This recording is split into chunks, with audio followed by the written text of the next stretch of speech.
ज्ञानाञ्जनशलाकया चक्षुरुन्मिलितं येन तस्मै श्रीगुरवे नमः। वन्देऽहं श्रीगुरोर्श्रीयुतपदकमलं श्रीगुरून् वैष्णवांश्च श्रीरूपं साग्रजातं सहगणरघुनाथान्वितं तं सजीवं साद्वैतं सावधूतं परिजनसहितं श्रीकृष्णचैतन्यदेवं श्रीराधाकृष्णपादान् सहगणललिता श्रीविशाखान्वितांश्च। हे कृष्णा करुणा सिन्धो दीनबन्धो जगत्पते गोपेश गोपिका कान्त राधाकान्त नमोऽस्तुते। तप्तकाञ्चन गौराङ्गी राधे वृन्दावनेश्वरी वृषभानुसुते देवी प्रणमामि हरिप्रिये।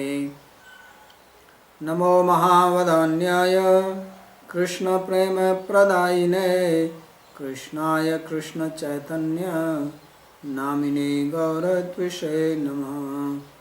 पञ्चतत्त्वात्मकं कृष्णं भक्तरूपस्वरूपकं भक्तावतारं भक्ताख्यं नमामि भक्तशक्तिकं। श्रीकृष्ण चैतन्य प्रभु नित्यानंद श्री अद्वैत गदाधर श्रीवासदि गौर भक्तवृंद। हरे कृष्णा कृष्णा कृष्णा हरे हरे हरे राम राम राम हरे हरे। जन्माद्यस्य यतोऽन्वयादितरतश्चार्थेषु तेने ब्रह्म हृदय आदि कवये मुह्यन्ति यत्सूरयः। तेजो वारिमृदां यथा विनिमयो यत्र त्रिसर्गो मृषा धाम्ना स्वेन सदा निरस्तकुहकं सत्यं परं धीमहि। नारायणं नमस्कृत्य नरं चैव नरोत्तमं देवीं सरस्वतीं व्यासं ततो जयमुदीरयेत्। Reading from Srimad Bhagavatam, Canto 5, Chapter 7, beginning from verse number 1. So in the last chapter we read the story of King Rishabdev, and he gave up his kingdom and his eldest son was Bharat. He was installed in this post. So now here there is a story of Bharat which is being described. Sri Shuka Uvacha, Sukdev said, Bharatastu Mahabhagavato yada Bhagavata avnital paripalanaya Sanchintit tad anusasan parah panchajanim Vishwarupa duhitaram upayeni. So now he explains the story of Bharat. Says Bharat was a Mahabhagavata, he was a great devotee of the Lord. And Bhagavata avnital paripalanaya sanchintit.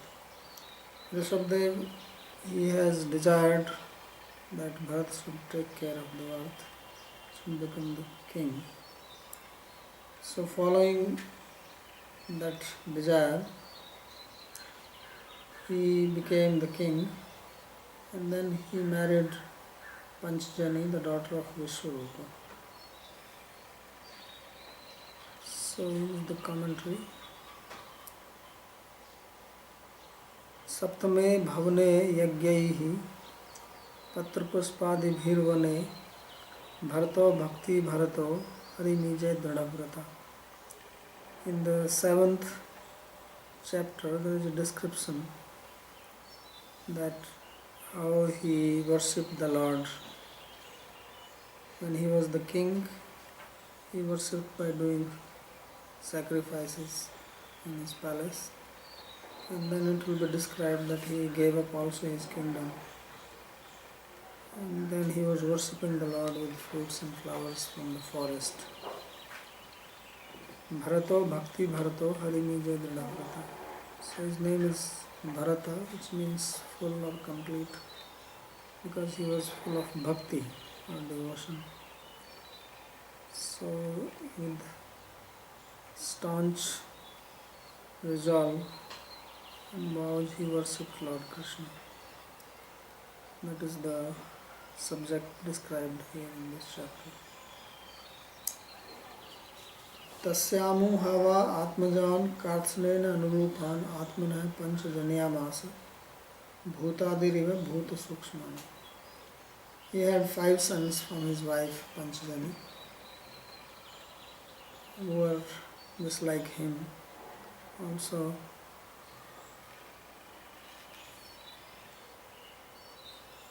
great devotees. And here it is described that just like the 5 tanmatras, they are generated from ahankar. In Sankhya philosophy, like that 5 sons were born to him. So there is not much commentary in this. Rishabdevo Bhagwan Bharatastu Bhagavata iti tu shabdartha. The word tu is used here to distinguish King Bharat from his father. His father was Bhagavan, or the Lord, and he was a devotee. Bhutadir ahankara, bhutadi means the ahankara. So from ahankara the 5 subtle elements are born, like that 5 sons were born to him. Sumatim rashtrabhritam sudarshanam avarnam dhumraketumiti ajnabham nam etad varsham bharatamiti yata arabhya vapdishanti. So the names of 5 sons are described here: Sumati, Rashtrabhrit, Sudarshan, Avaran and Dhumraketu. And this country was earlier known as Ajanabha. When Bharata became the king, then it got the name Bharata because of King Bharat. Ajnabham iti Nabhe Rishabh Dev Ajasya Chaitad Varsham Swamittvaditi Artha. So earlier it was called Ajanabha because Nabha is the name of Rishabh Dev. His father's, Rishabh Dev's father's name was Nabhi. So Nabha means the son of Nabhi, and Aja means unborn. So earlier the name of the country was Ajanabha, the name of Rishabh Dev. And after Rishabh Dev left and Bharata became, then it became as Bharata. Nabhischa ajascha iti ajanabhi abhyaharitatvat ajaiti padasya purva nipate. So just giving a grammatical explanation how the word ajnab is made from these 2 words, Aj and Nab. तयोरिदम अजनाभम संज्ञापूर्वकम विदित्वात् वृद्धिअभाव Bharatam इति भारतस्य स्वामिकत्वात्. So it is now known as Bharata because the ruler's name was Bharata. स बहुविन महीपति पितृ पितामहवद उर्वत्सलतया स्वे स्वे कर्मणि वर्तमानः प्रजा स्वधर्मम् अनुवर्तमानः पर्यपालयत्. So he, King Bharat, was also very great and learned.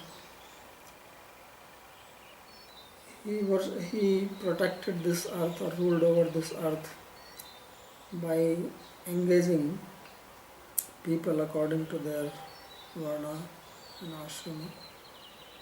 And Pitri Pitamahavad Uruvatsaltaya. Just as his father and grandfather Rishabdev and Nabhi has ruled very nicely, he also ruled the kingdom like that. EJ च भगवन्तं यज्ञ क्रतु रूपं क्रतुभिरुच्चावचैः श्रद्धया आहरिता Agnihotra Darsha Purnamasa Chaturmasya Pashu Shomanam Prakriti Vikriti Bhir Anusavanam Chaturhotra Vidhi. And in the olden days, this performing yajna, fire sacrifice, was a very common thing. That was the way to worship the Lord. So there are 5 types of yajna which are described here, which he was performing. All the yajnas which you find, there are 5 divisions of them. First of all, there are 2 divisions. There are some which are called yajna and others are called kratu. So there is one pole which is called yupa, which is put in the ground when the yajna is performed.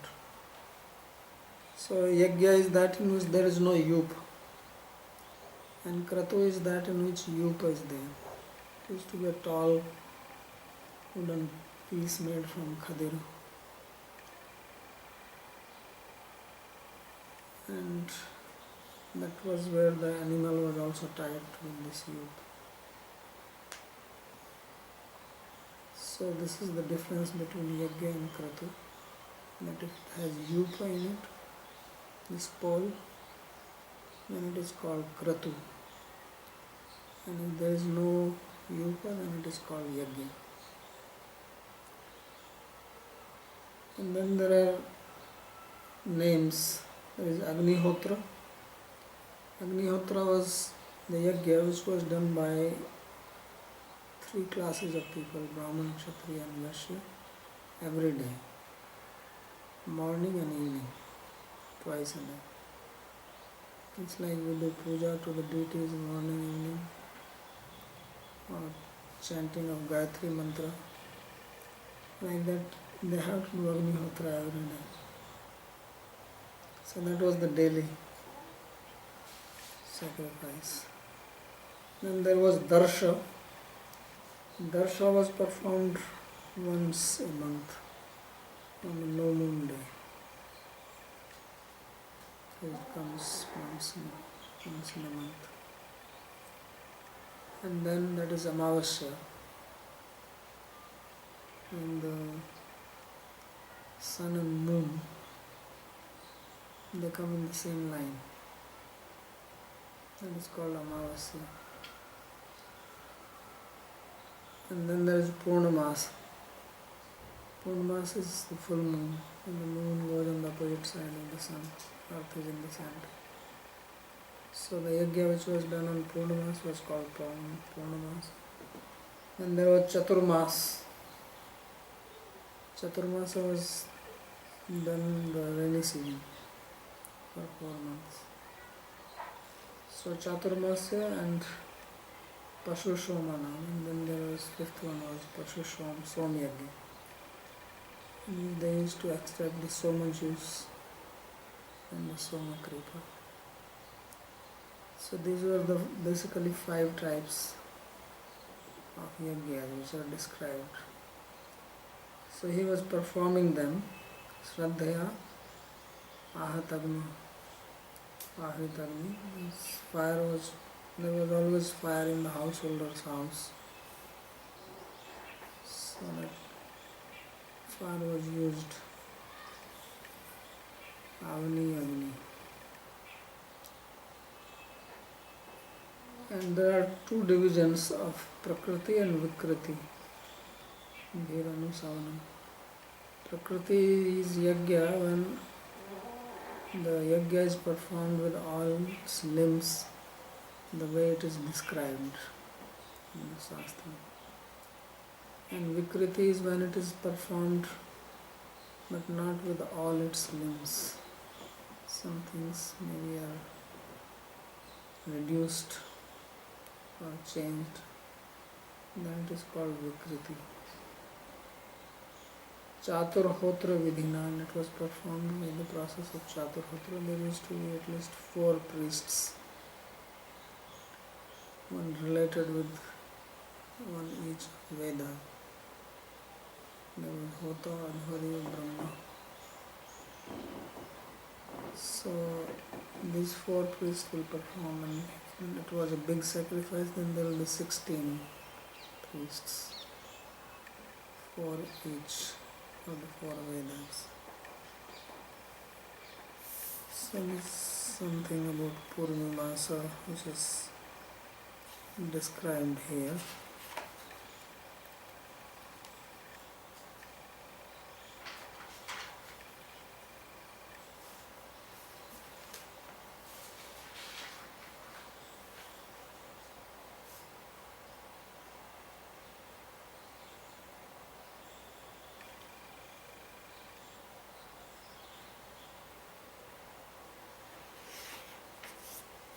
Yajna ayupaha kratavaha sayupaha. So he is given defining yajna is without yupa and kratu is with the yupa. Tadrupam uchchavachair mahadbhir alpesya. So for some there was a lot of preparation needed, for others not so much. Kratubhi kidrishai sradhya ahrita swadhikarena atmasat krita yagnihutraadya. So he performed all this with great faith. द्विविधास तेषां प्रकृति विकृति भी अग्निहोत्रादय सकलांग युक्ता प्रकृति विकलांग विकृति.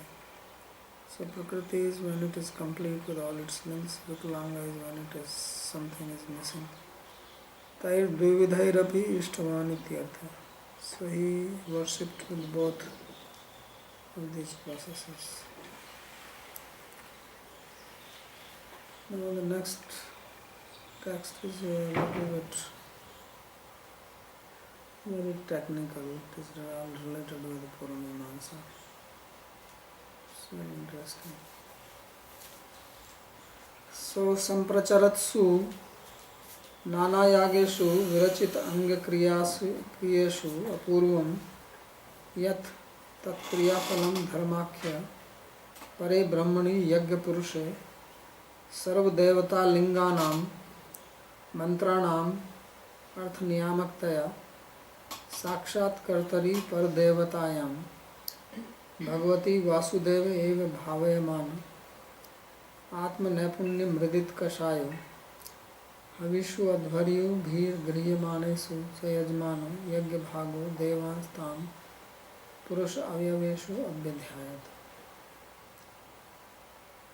So he performed various yajnas, and in yajna there are various limbs. Performing sacrifice was quite a complicated affair in the past. It was not easy to perform it because it involved a lot of activities. Agnihotra is a very simple thing, but when it came to Somyag, Pasuyag, and this Kratu, then there are a lot of things which involved. So he's been describing. And there are yattat kriyapalam dharmakhyam. The question which is raised is that when you perform some action, the action gives result. If you cook rice, so you put the pot on fire and you lit the gas below it. There is water and rice. So the process of cooking happens and the result is there, the rice becomes soft. So you perform the action and the result is available immediately. But yajna is something you do now in this life, and the result you will get after death. Let's say you will go to heaven by doing the yajna. So activity of yajna is finished now and the result is coming later. So what is the link between action and result? Because usually the result has to be preceded by the cause. If the cause is not there, then the result is also not there. So whenever you perform any action, you see the result and the cause, they are following one another. You want to write, so the result is writing, and before that you are moving your hand with the pen. That moving your hand with the pen That is the cause, and what happens is the outcome. So the result has to be preceded by the cause. Otherwise, cause and effect don't have any relationship. Not that you perform something now, the result comes after 10 years. So how are they linked? So specific causes give rise to specific results, then there has to be a relationship between them. And they have to be linked. In case of yajna, the action of yajna is performed here in this life, then the action is over, yajna is finished. But you don't see any result, and result comes after death. So how this action is related with the result? What is the link?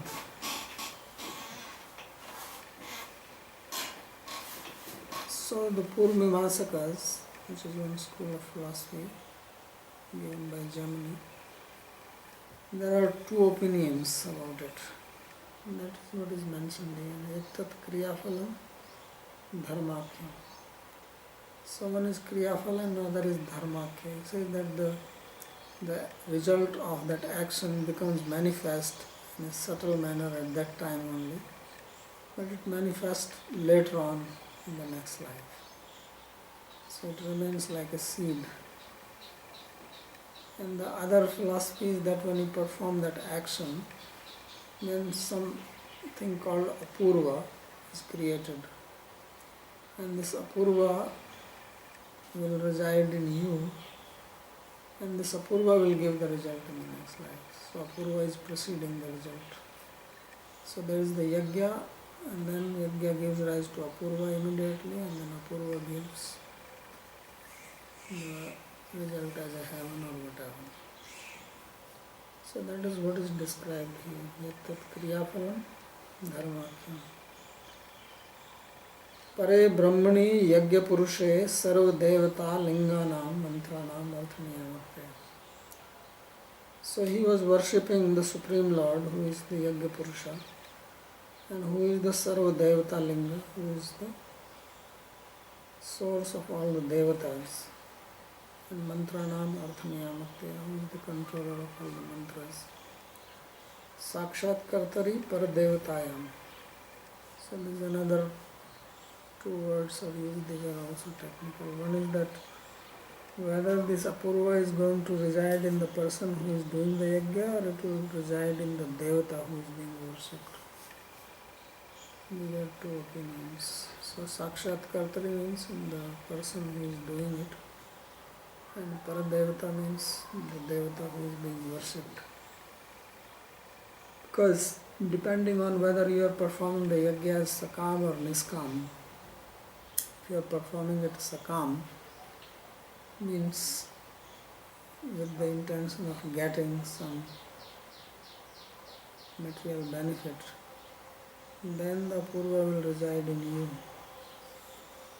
And if it is being performed niskam, which means only for the pleasure of the deity you are worshipping, then the apurva will be in the deity because you don't want any result. So it is for the benefit of the deity, so the apurva goes to the deity. And the deity or the deva, the god whichever you worship, is for the benefit of that god, so apurva should go to him. So these are two ways. But Bhagavati Vasudeva eva bhavaya mane. Bharat Maharaj, because he was a devotee, when he was performing yajna, he was only thinking of Lord Krishna as the object of this yajna. Although in the yajna there are various devatas which are worshipped. We have seen any of this sacrifice, and they worship Ganesh, they worship Shiva, they worship Indra, Varuna. These are the common deities which are worshipped there. So when he was worshipping, whether it was Indra or Chandra or Surya or Navagrahas, 9 planets, he was only worshipping or meditating on Krishna. And Atmanapunyam, this was his expertise. Mridit Kasaya, therefore he became free from all impurities of the heart. Havishu Adhvaryu Bhir Grihe Manasi Sayajmano Bhagya Bhago Devastam Purusha Vyavesva Vidhyata. So although he was putting on the Havi, the sacrificial oblation into the fire for a particular deity, Indraya Swaha, Chandraya Swaha, Surya Swaha and so on, but because he was making the bhavana of Vasudeva, and bhavana is very important thing in Purnamasa. So, Arthi bhavana, that was in the Lord, therefore this was worship of those devas, thinking that they are the limbs of the Lord. So seeing that Indra is the hand of the Lord, Sun is the eye of the Lord, Moon is the eye of the Lord, Shiva is the ego of the Lord, Brahma is the intelligence of the Lord, and so on. So with that he worshipped the limbs of the Lord. And this is how he meditated on it. So there is a very good commentary on this verse by Sri Krishna Prabhupada.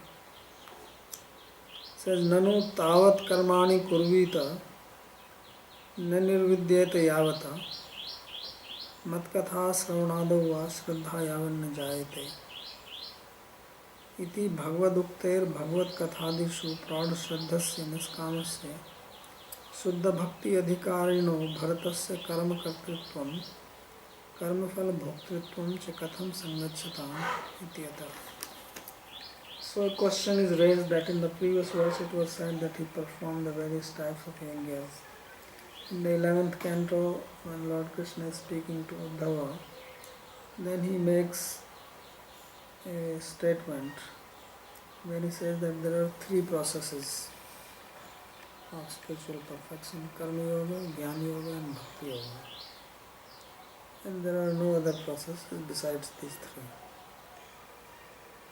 And then he describes the eligibility to follow these three. So those people who are attached to enjoying the fruits of their actions, they have to follow Karma Yoga. They are not qualified for Jnana Yoga or Bhakti Yoga. Those who have become free from this desire to enjoy the fruits of their actions, they engage in Jnana Yoga. And those people who have faith in the stories of the Lord, they are qualified for Bhakti Yoga.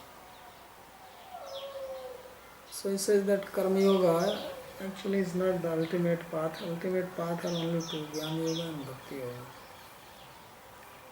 Although Karma Yoga is described as one of the paths, but Karma Yoga will come to an end, and then one will either take to Jnana Yoga or to Bhakti Yoga.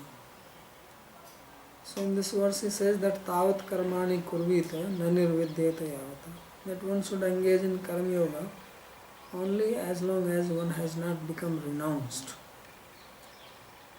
So the idea behind Karma Yoga is that if one performs Karma Yoga properly, one will become detached. As in Bhagavad Gita, Krishna says, Sarva Karma Akhila Partha Jnane Parisamatyata. That the end result of karma is Jnana. Karma is not going to give mukti by itself. Karma is lead to Jnana.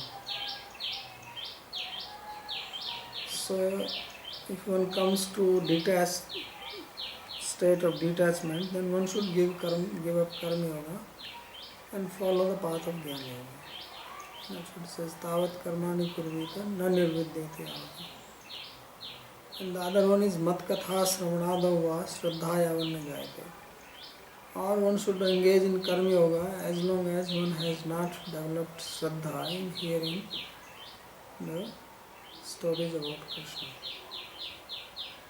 If one has developed this faith that by hearing, which implies also other activities of devotion, which means that by devotion I will attain perfection, then one does not have to follow karma yoga. So the question which is raised is that Bharata, he was described as a devotee. In the very first statement it was said Bharatastu Mahabhagavata, that he was a very great devotee, a great Bhagavata. So why was he engaged in doing yajnas which are part of karma yoga? Why was he doing this? This is the question which is asked here. And this is what is being answered in this particular text.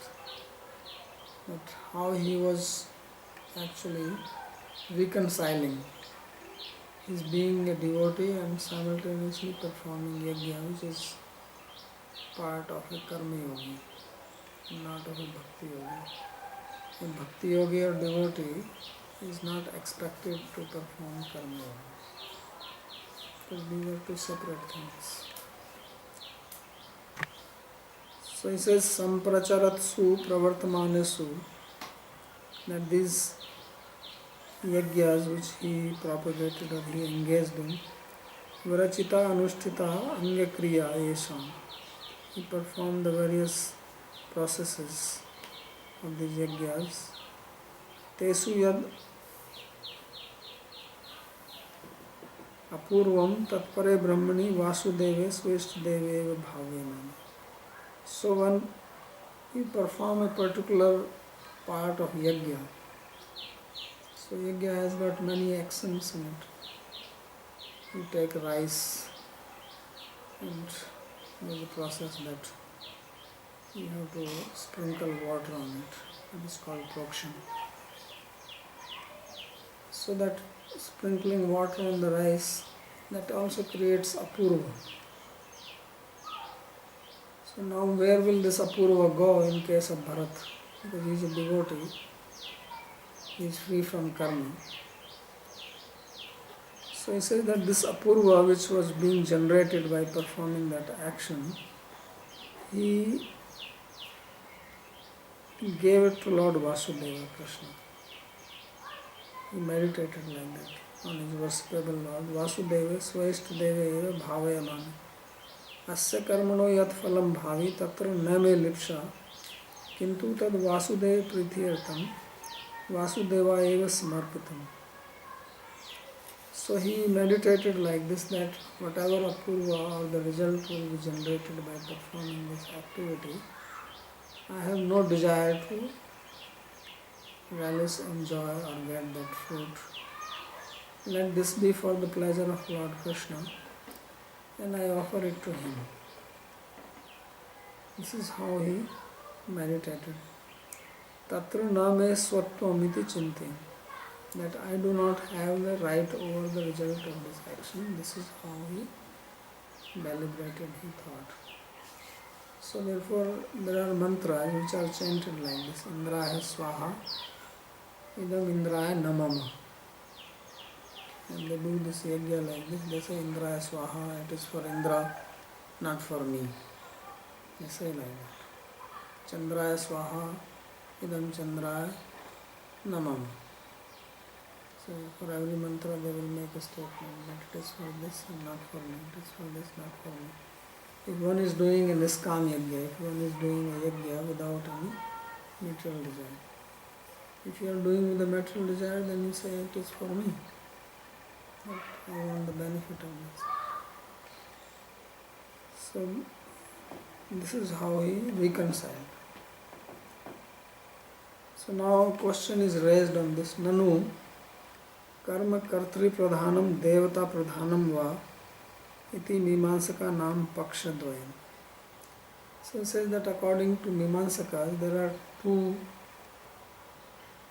theories about the outcome of karma. That one is predominated by the agent, one who is performing it, and the other is that it is predominated by the deity which is being worshipped by that yajna. Tatra adya pakshe kartri nishtham apurvam. In the first one, the apurva will be situated in the agent or the performer who is doing the yajna.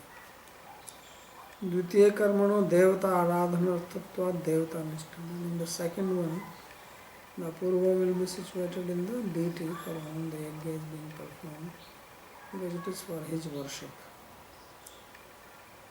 तत्र भरतस्य निष्कामत्वाद अपूर्वस्य देवतानिष्ठत्व एव युक्ते. Says in case of Bharat Maharaj, because he was niskam, he was not having any kamna, any desire, so there is no question that apurva will exist in him, because he has no desire.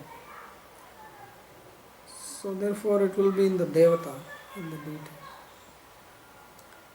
So action gives result, but action gives result not simply because you perform the action. There is something else which also influences the result, and that is the bhavana, the feeling, the sentiment, the resolve.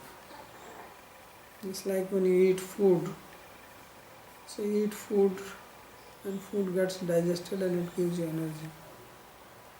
But there is also something which is influencing the food, and that is your own thinking.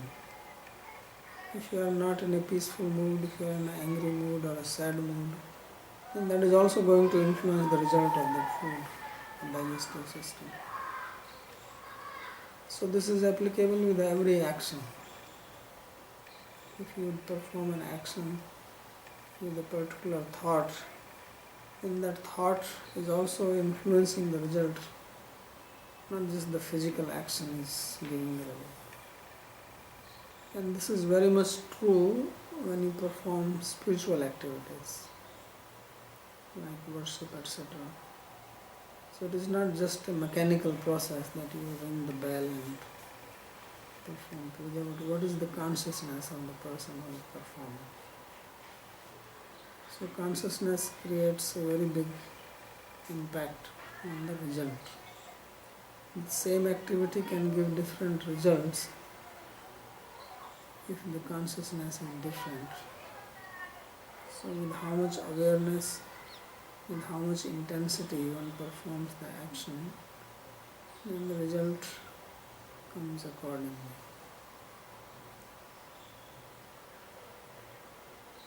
So therefore he says that Bharat Maharaj, he was niskam. He had no desire. So then where will the apurva go? In the devata. Because there are two opinions, either the apurva is situated in the doer or in the deity which he is worshipping by his deed or action. So since he is not desiring anything, then the apurva, and he is doing it only for the pleasure of the devata, or the deity, so apurva goes to the deity. But now the problem is that there are many deities. In the yajna it is not only one deity which is worshipped. One may be prime, but there are many which is worshipped. You invite many deities when you perform the yajna. So he says, Devata nam Chandra Suryadinam Bahulyat. There is Chandra, the moon god, the sun god, the water god, the air god. All these gods are invited. And there is Ganesh, there is Shiva, there is Saraswati, there is Durga, various deities. Katham ekasmin Vasudeva eva karam phal bhavana ityaha. So he says that if he is doing karam phal bhavana, then he has to do it for each one of them. When he is pouring the oblation for Indra, then he has to say that I don't want the result, it is for the pleasure of Indra, he should get it. Idam Indraya Swaha, Idam Namah. It's not for me. So how come he was only thinking of Vasudeva for everyone? How is that possible? That's the question. So then he says here, Sarva Devata Linganam Mantranam Arthaniyamate. सर्व देवता लिंगानाम तत्त देवता प्रकाश का नाम मंत्राणाम ये अर्थ इंद्रादि देवता तेषां नियामकतया यज्ञ पुरुषे यज्ञ फल भोक्ति इति. Says because all the devatas, all the deities, Indra, Chandra, Varuna, Skanda, Shiva, Brahma, they are all illuminated by Lord Vasudeva. They are all dependent on him. The power of the mantra, which is Indraya Swaha, Chandraya Swaha, Surya Swaha, which leads or which links up with this devata, that power comes from Vasudeva. It is because of his power that Indraya Swaha can bring the result to Indra. It is by his power that Chandraya Swaha can bring the result to Chandra. So although there are various devatas which may be worshipped, but one can think of Vasudeva as the ultimate source of all these devatas. So Bhagavatam actually is a book which reconciles all the schools of philosophies, whether it is Sankhya or Yoga or Purnimansa or Nyaya. They are all reconciled here in Bhakti. So Bhagavatam is not saying that you don't have to do this, because if you are living in the society, and if you are part, of course now this Varnashram is gone, but previously when Varnashram was functioning, if one becomes a devotee, it does not mean that he cannot participate in Varnashram. So it is explaining how one has to participate in Varnashrama while being a devotee. So one can perform Varnashrama activities in a non-devotional manner. Then you worship different deities and you ask some boon from them. And one is the devotee's outlook. And these deities are worshipped, but they are worshipped as part of one ultimate God. Aham sarvasya prabhu matta sarvam pravartate. Krishna says, I am the source of everything, and everything and every action emanates from me. So then they can be seen as emanations from him, and with that intention they can be worshipped for his pleasure. So that is another way of doing the karma-kanda activities in a devotional manner. And that will not hamper one's devotion. Otherwise, if one engages in karma yoga, then it will become an obstacle to one's devotion. Because when you are doing karma yoga, then you are not doing bhakti yoga. So bhakti is eternal. We have to be devotee all the time. Not that you are devoted 2 hours in the morning, 2 hours in the evening, and then rest of the time you are a karmi. That is not bhakti yoga.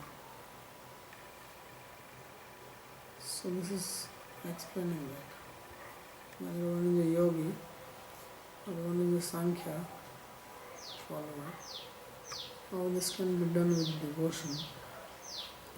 Is being explained. So therefore Krishna is called Yajna Purusha. Yajna vai Vishnu. And the meaning of the word Yajna ultimately is Vishnu. So it is for his pleasure. As Krishna says, Evam pravartitam chakram nanuvarteti bhayurindriyaram mohan pathasaviti. That I have established this cycle of performing yajna. And this is what Krishna showed when he stopped the Indra yajna. And he said, you worship Govardhan. So he actually went one step beyond this. Here Bharat Maharaj is actually engaged in the process of yajna, and Krishna said, even that is not necessary for a devotee. You can just worship the Lord and no need of doing yajna. Bharat Maharaj is a king, so he is doing yajna so that other people also perform yajna. Otherwise, if he stops, they will also stop. Bharat Maharaj is a devotee, for him there is no defect if he does not do yajna, but others are not devotees, and if they don't do yajna, then they are lost. They are neither engaged in karma yoga nor in bhakti yoga, and they become atheists. So therefore he is performing it. So if one has to perform, then this is the way to perform it. And those who are pure devotees, and they are not in a position like Bharata that they have to set a standard for others, then there is no need for them to do it. So Krishna therefore changed this when he stopped Brajvasis from performing Indra Yajna, because Brajvasis were all devotees. He said, why you have to do Indra Yajna? Just worship Govardhana. And all the needs will be supplied by him. And if you are sakam, then still perform bhakti. But that Shraddha must be there. That is the prerequisite. Because bhakti is dependent on Shraddha. Shraddha is not there, then Ashraddhaya hutam dattam tapastaptam kritam say. Asaditi uchyate partha. No patra no nachatat pritya nohi. If one performs any activities without Shraddha, then it does not bring the benefit, either here or after death. So Shraddha is very important. So that's why the word Shraddha was mentioned. Shraddhaya ahita agnihotra darsha purnamas chaturmas. He was performing with Shraddha. But his Shraddha was in Bhagavan. So it was for the Vasudeva, who is the controller, who is the illuminator of all the devas. So now we raise one more question to this. Nanu evam bharatasya mastu bhoktritvam karam kartritvam tu tasya durvaram ityata. So he says, all right, I can accept that Bharat Maharaj will not get the result of this karma yoga, otherwise he has to go to heaven after death. Not that he goes to Vaikuntha. He is a devotee, he has no interest in going to heaven. He does karma yoga, then he gets the result, he has to go to heaven, he will be forced. So he says, no, that will not happen because he is not desiring it. But at least the agency is in him. Okay, he doesn't get the result, but still he is the agent. So what about that? So he says that agency is also not in him. How is that? He explains. Sakshat Kartari. There are two types of agents. One is you perform an action by your own choice. Then you are called Sakshat Karta, independent. You are not under anybody's control. And the other is when you act under someone's direction. So, someone asks you to cook. So you are cooking, and therefore you are the agent of cooking. But you are cooking because somebody has asked you. So you are basically cooking on behalf of that person who has asked you to cook. So this is called Prayojak Karta and Prayojya Karta. Means the agent who has been engaged by someone and one who is engaging somebody. So both are agents, but one is independent and another is dependent. So we are agents, but actually we are not independent agents. It is only God who is direct independent agent. So Krishna says in Bhagavad Gita that I am Anumanta, that I am the permitter to perform action. We are not completely independent. People talk of free will, but we are not completely free. If God does not want, then we will not be able to perform action. So even when we think that we are independent, we are not really independent. It is only thinking. We only think like that. And because we think we are independent, then we get the result of that action. If we start thinking that I am not independent, whatever I am doing, it is happening by will of the Lord, then I will not get the reaction on that action. Just the thinking changes. That's why I said that thinking makes so much difference. Same action you can perform, that I am the doer. So as soon as you think you are the doer, then Krishna says, okay, you got the result. But if you say I am the doer, but I am doing it under the control of Krishna, then result goes to him. Then you become free from karma. This is how the karma works. So karma is a very subtle thing. Yasya naham krito bhava buddhir yasya nilipyate hatvapi saiman lokan nehamti nanadandate. Krishna says this also in Bhagavad Gita, that one who does not have this sense of doership, that I am the doer, and therefore his intelligence is not implicated in the results, then he says he does not get the reaction to that action. Even if he kills, he is not the killer. So that's what he said, that one who thinks he is the killer and one who thinks he is killed, bhautau na vijanito nayam hanti nanite, both of them do not know that no one kills, no one is the killer.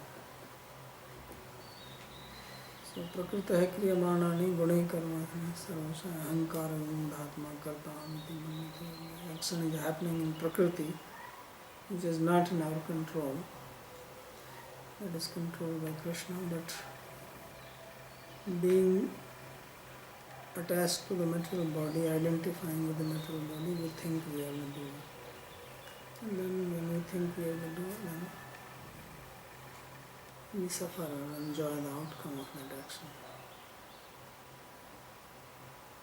So he says that Sakshat Kartari Vasudeva Sevantaryamani Pravartakatvani. So Bharat Maharaj was thinking that I am performing this because it is Vasudeva who is making me do it. Means he is the Prayojak Karta, he is the inspirer agent, and I am the inspired. He is the controller agent, I am the controlled agent. And because he was doing this with that intention, then he was not really the agent. Agent was Krishna, and therefore the result was, the agency is also in Krishna and the result is also in Krishna. And Bharat Maharaj is just an instrument. As Krishna says in Bhagavad Gita, Maya eva nihita purva, that I have already killed all these people.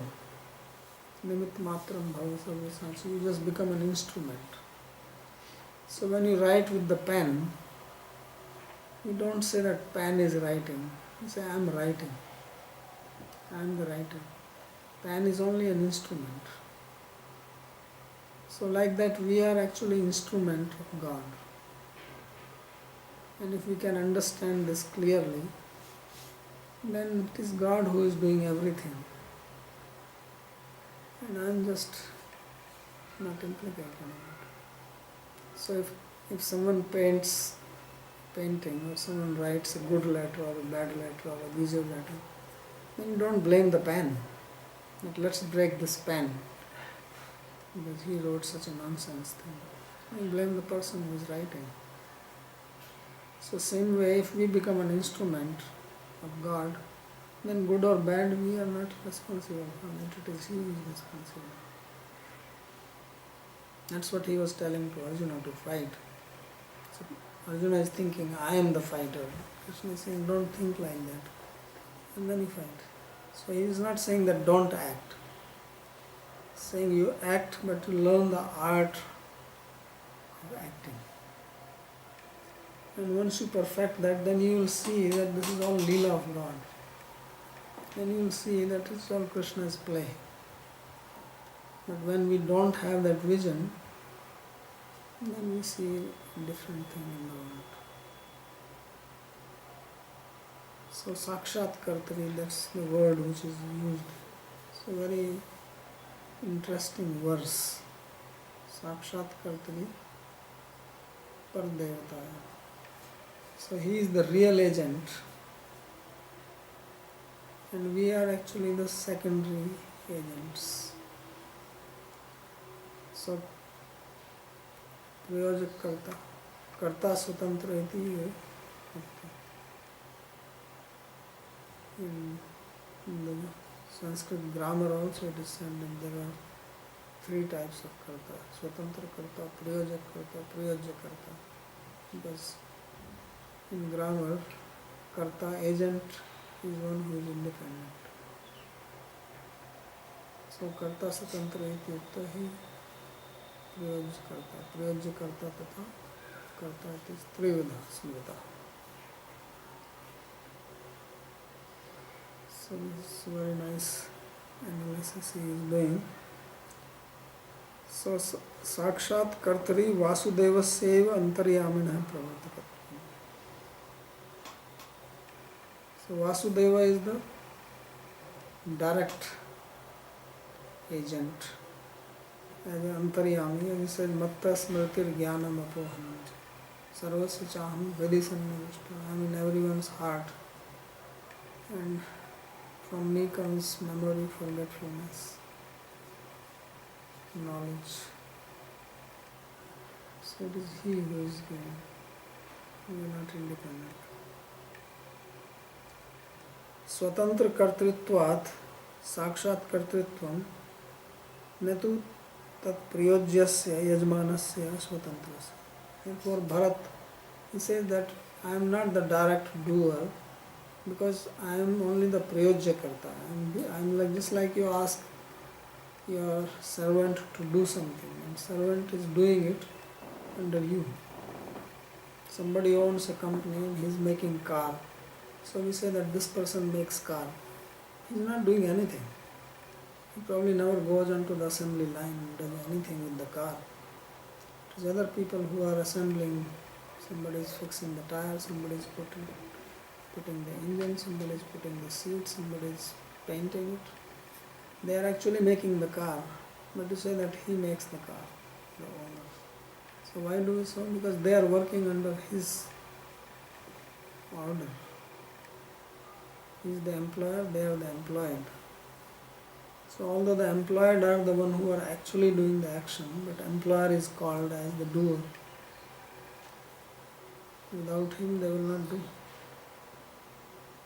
So like that, God is the employer and we are the employed. He is the doer and we just do under him. But we don't give credit to him. We say, I am doing it. So God is so nice, he says, okay, if you say you do it, you get the result. No problem, he leaves you. So that's how law of karma works. Then you fall into the law of karma, you go through the cycle, unless you surrender to him. Therefore Krishna says, Sarvadharman paritajya mamekam sharanam vraja aham tvam sarva papebhyo mokshashyami. So his ultimate statement, you give up all your dharma, whatever it may be, and take shelter of me, I will free you from all karma. So then one becomes free. That's how bhakti makes one free from karma. And it is said that when one becomes a devotee, one becomes free from karma. This is what it means. Because a devotee thinks I am not independent. That's why I put the word Dasa or Dasi in front of our name. Otherwise we are independent. So now we are a Dasa, I am a servant, I am a slave of God. And because I am a slave, I am a servant, then I only work for him. And good or bad, everything goes to him and I am free.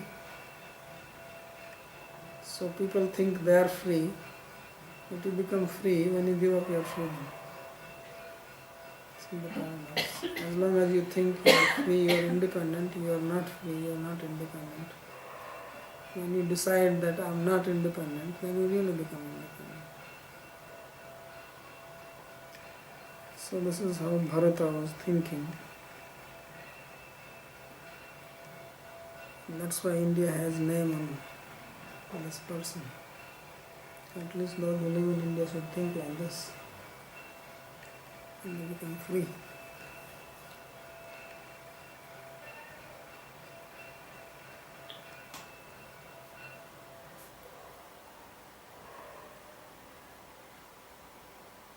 So he says, Anyatha ritvijamapi sakshat kartrit prasangat. Otherwise he raises a very nice question that when you perform sacrifice, like in India we do, so we do some yajna, so what do? We invite a brahmana, one priest, right? He comes, he's doing everything. He's making the altar, he's collecting things, he's putting them together, he's chanting mantras and he's doing everything. But who gets the result? The yajman, the host. So why should host get and not the brahmana who is actually doing everything? So he does not get the result because he does not have the ego that I am doing. He only says I am doing it for you, not for myself. That's why he gets dakshina. He takes his dakshina, he goes away. He doesn't get any karma, any apurva, any benefit from doing the yajna. It is only the yajman, the host, who has engaged him, who gets the benefit. Otherwise, if it was just because someone is doing the action, he should get the result, then yajman should get the result and not the host. So he says, in the same way, if we think that we are like priests who have been engaged by God in doing the activities which we are doing, then we just do our activity and you will get the dakshina of becoming a devotee. You will get bhakti and become free.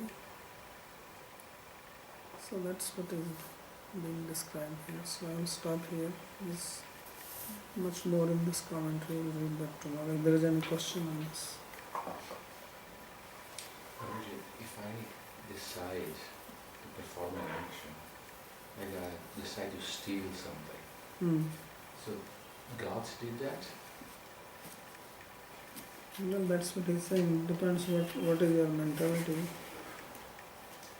If you think that it is God who is inspiring you to steal, and you are doing it for God, then your stealing is not going to have any influence on you. And if not? Then you are implicated. But did God still do it? Did God do it in both the cases? No. Without God's permission you cannot steal. But when you say that you are stealing and for your benefit, then you get... Permission or doing it? Well, one thing is permission, one thing is doing it. Yeah, there are two things. One is permission, means he is permitting you to do it. Another is with what consciousness you are doing it. So if your consciousness is that I am stealing it and I want to benefit from it, then he is permitting and you are responsible for it, not he. But if you think that you are doing it for God's sake, then you will not be implicated. But you have to actually be very sincere about it. You have to really feel like that, not that you say it, oh, it's like that story, I think you might have heard of this guy, one person who killed a cow. And then he was, because in the olden days kings were ruling and killing cows is a very big sin. So he was presented in the court. So he started speaking philosophically. I did not kill the cow. Who killed it? Oh, it is the hand who killed. And I'm not the hand, I'm not this body. How can I kill? I am Atma. So the judge said, okay, I release you. And so that when Krishna says, he was quoting from Bhagavad Gita, Krishna says, Ahankar vimudhatma karta hamiti manyate. Foolish person deluded by ego thinks he is the doer when everything is done by body. So he said like that. He said, okay. But judge knew that this guy is saying it, he is not sincere, he is only saying to not get punished. So after some time this man, his daughter was getting married, and since he was released, he was very happy. He invited the judge also. So the judge came and he had made a very big arrangement for the marriage, like in an Indian marriage. big function. So the judge came and this man received him very nicely, gave special attention from the judge saved his life. So then he went around and the judge he still remembered the whole case. All this many years have passed. So he went around and said, oh, very nice arrangement. Who made this? So he says, sir, I made this arrangement. So he went around and then he had a nice garden. Oh, you have a very nice garden. Who made this garden? Sir, I made it. So you chose all these plants. I see mangoes and papayas and grapes. And he said, sir, yes, I am very good at gardening. So he went around for everything. He was saying, sir, I did it, sir, I did it. So then judge, he called the police and he said, arrest this fellow. So he was shocked. This big function is going on, his daughter is married and judge is saying arrest. So the man said, sir, why are you asking that I did? He said, because you are the killer of a cow. He said, no, but I did not kill. He says, when it comes to killing a cow, you didn't kill it. When it comes to making this arrangement and this thing and that thing, then you did it, I did it. So how is that you are doing all these things, but you didn't kill the cow? So I put him in the prison. I still don't get that. If I do an action, the doer, who is the doer? Am I the And a doer are you. There are two types of doers that you have to understand. One is that you do activity and you are an independent doer. You are not doing it because somebody has asked you to do it. Okay? So then you are responsible for your action. Right? Other is that you have a shop and you hire somebody and he is working in the shop. So he is doing the action, but he is not doing action independently. He can't decide the price. It is you who tell him that sell this thing for them. So who is the ultimate doer? You. Whatever the benefit is coming from the shop goes to him or to you. Who gets it? You get it. You are paying him. So although he is doing everything, he is selling, you may not go to the shop even. So now what is your question? Who is the doer? So physical action is being performed by the salesperson, but you are the doer. Everybody will say this is Lakshman's shop. Nobody will say that this is the shop of the salesman. Although you don't do the physical action. So there are therefore three types of doers. Number one is a doer who does the activity by himself or herself, not under anyone's control or anything. So in that particular case, the physical action is performed that person and the result also comes to that person. And there are two other types where the action and the result, they are bifurcated. That one person engages another person to do the act.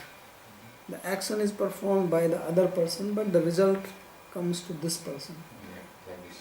Like in your case, you own the shop.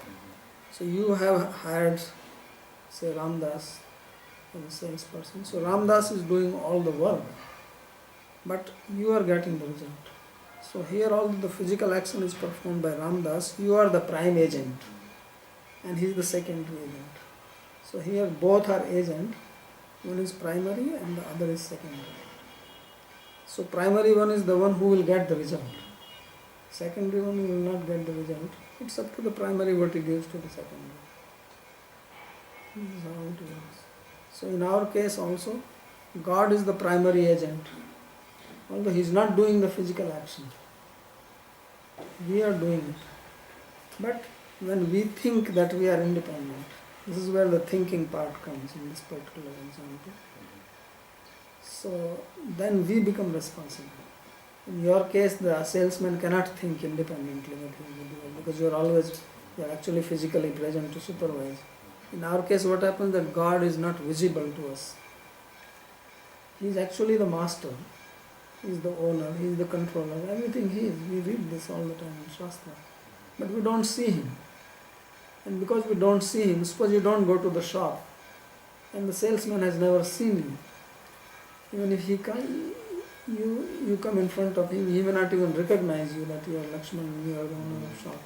So then what will happen? He may start thinking that I am the owner. So that's what is happening in our case. So if he starts thinking like this and you come to know, you will probably fire him.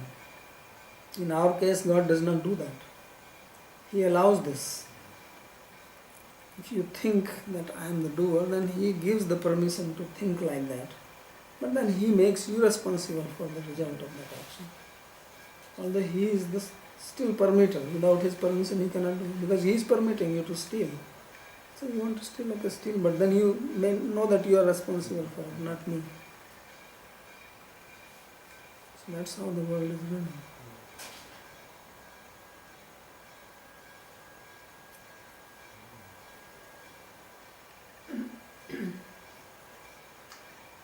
So on the other side, when we think that we are not the doers and we want to please the Lord or something, then all this mechanism basically doesn't function. It's out of this type of secret basically attraction. Then everything can be devotion, it can be devotion. What is that? That now he was asking what is the actions, who is the doer. But when we don't think that we are the doers, and we think that the intention is to please, then every action can become devotion. Every action can become devotion. Okay, he will answer it now. I want to know whether you have understood or not. Lakshmanji, you answer this I question. didn't understand the question. I didn't understand. So make him understand the what you question. have said, You answer. Because I want to know whether you are understanding. It's a very important point to understand. What I'm saying is that if we think that we are not the doer, and we want the intention of the person by doing something is the Lord, then every action can become devotion. Everything can become devotion. Like if we take every action basically becomes devotion. Answer her question first. Answer her question. There was a question? Hmm? I was not getting that she's asking something. Well, I think that everything. No, she is asking a question. I want you to answer this question. Me? All of you. Otherwise I am speaking and I don't know whether you are understanding or not. No, from your question, I think that every action can be an act of devotion if you remember that you're acting for God and because of God. So, on behalf of God. Yes. And if every result of your action is for pleasure of God or to honor God, then yes, every action is an act of devotion. Even killing? No, therefore I think it comes to responsibility to also to make sure that. Why not killing? What is wrong? Nothing. Yeah, so why you say like that? No, just to make sure. So when she's saying every action, that's every action.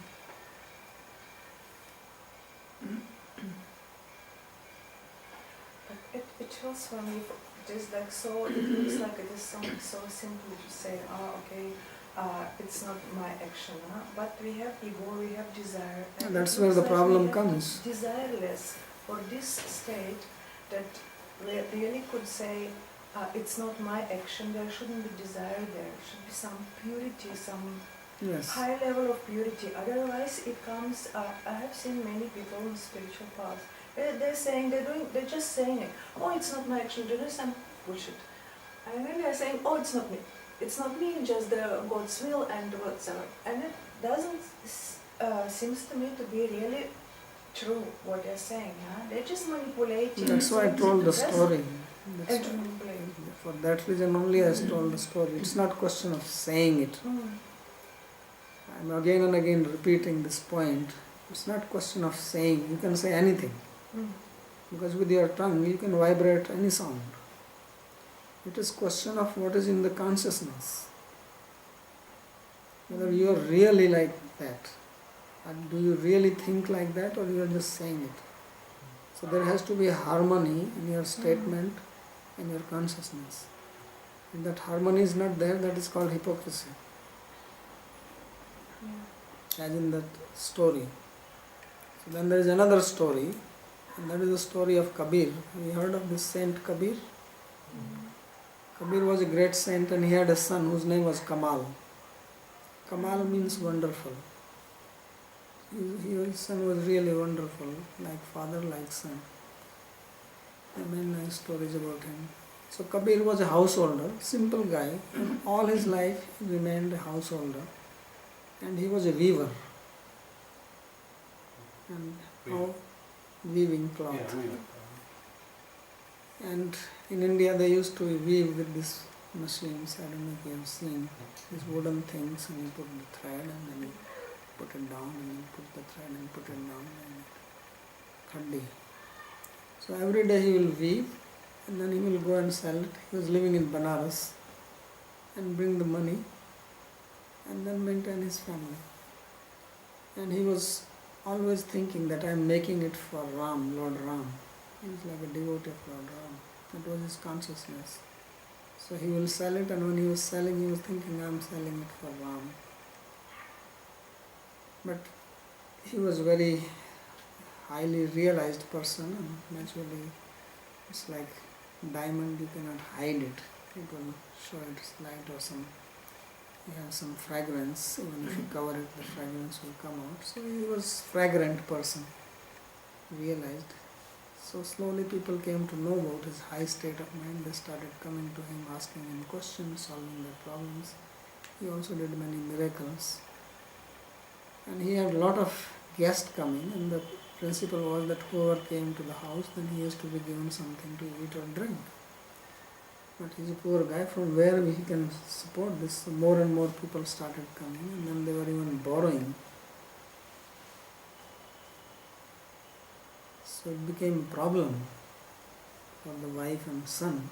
That he's sitting and they come and they talk, and then he will order, please give them some milk. In those days there was no tea or something.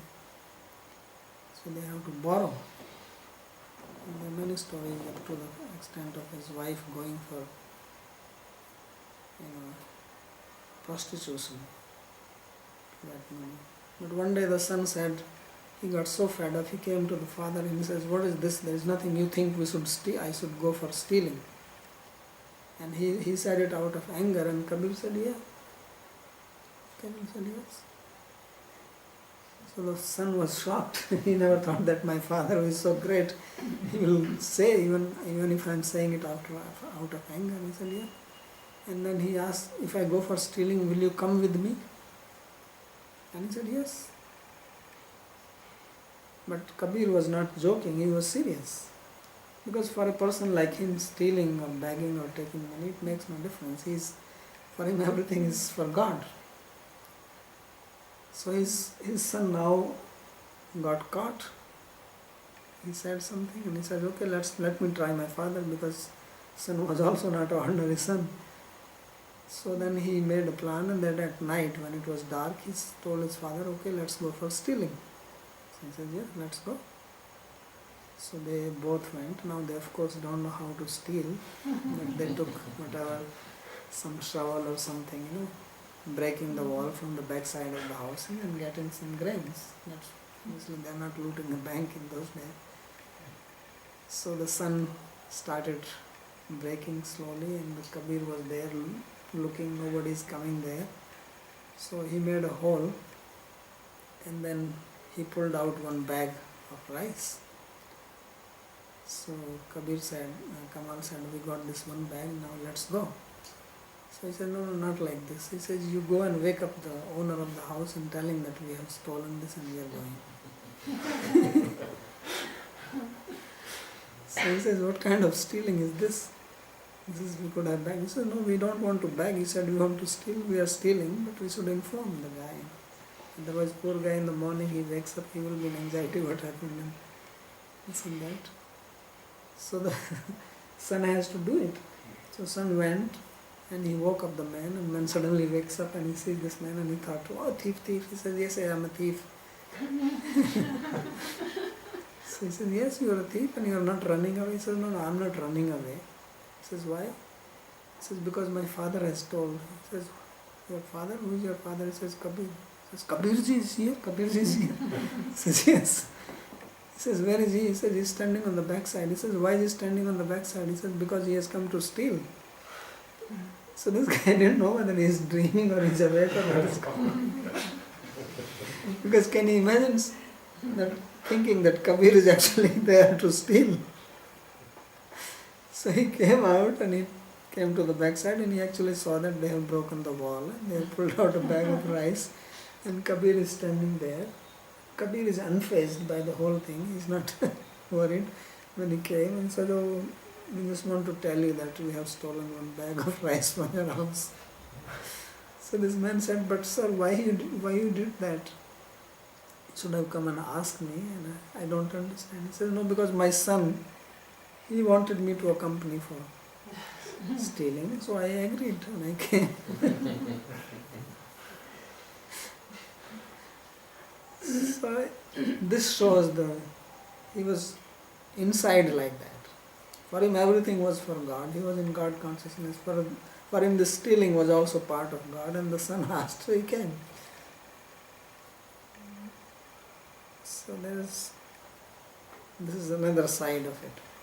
So these two examples, where one was only saying it because he wanted to escape punishment, and here Kabir is not saying, but he is also thinking like that. He was not saying that I now pacify my son and then I will tell him later on stealing is not good. He went with him. The outcome of that consciousness was disastrous. No, it was very That sincere, was wasn't it? wonderful because he was so pure that the guy Yeah, was sincere. honored. The guy then carried the bag himself to his house in the middle of night. He was so pure. Let's stop here.